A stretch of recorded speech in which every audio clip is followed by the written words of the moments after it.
Congratulations! You found the Santu Pirls Stock Market Commentary for market week ending Friday, February 27th, 2015. Market breadth.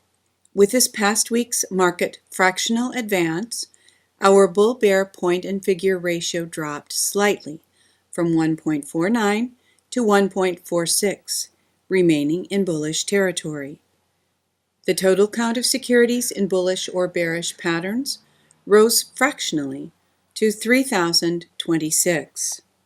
The count of bearish stocks increased 1%, while the count of stocks in bullish patterns decreased fractionally. The Santu Pirls PNF Market Breadth Summary chart shows us a market now 4 consecutive weeks in bullish territory. Paid subscribers have access to the Open Office Calc data from which the chart is generated.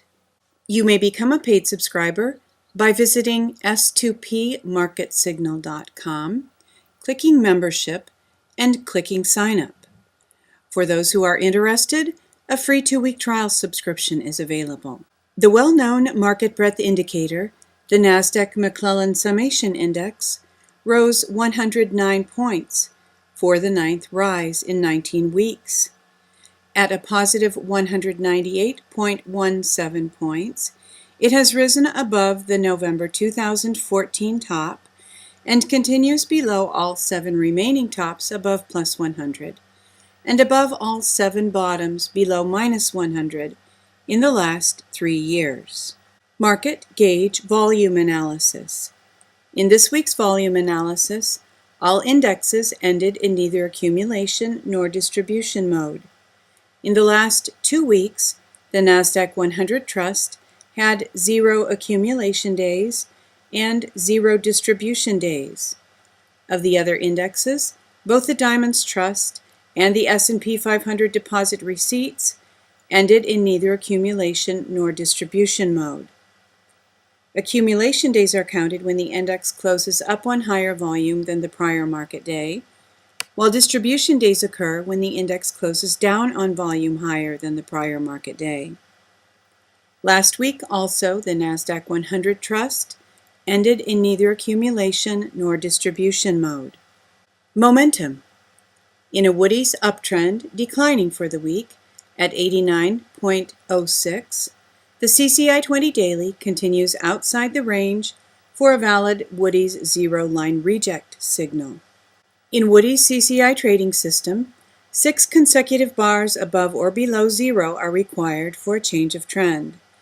The weekly CCI 20 of the Nasdaq Composite Index began a Woody's uptrend 32 weeks ago, while the daily CCI 20 began a Woody's uptrend 2 weeks ago. With the CCI 20 weekly at 176.10, rising from last week, we continue in the trade begun after the Friday 123 close, long zero-line reject entry signal. We will continue following the result of this trade simulation in next week's commentary.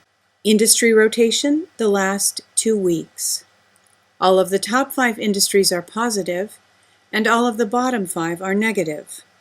Bullish, semis and networkers continue in the top 5. Oil services continues in the bottom 5.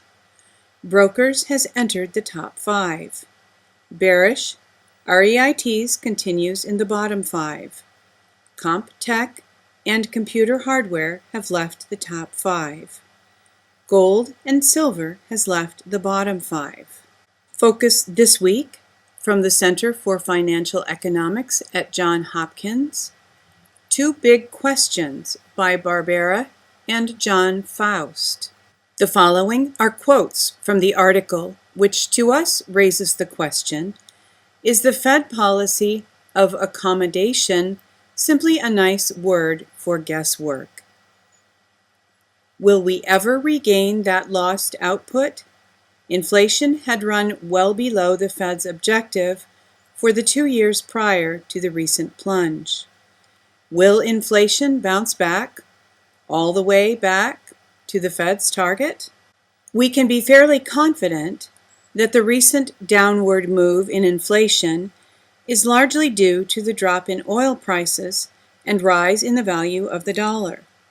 While these forces are very likely transitory, it's not certain that inflation will bounce back promptly once they pass. With inflation near zero, even a small negative shock could move us toward deflation. Nobody knows much about why deflationary spells seem to be so costly to end, but that very lack of knowledge is probably a good reason to lean toward avoiding one. An initial move to raise the Fed funds rate will not signal the commencement of a rapid return to normal. So, liftoff in June or September? Fortunately, so long as most everyone remembers that post-liftoff policy will remain highly accommodative, the particular timing of liftoff should not matter much, except to those who elect to gamble on it.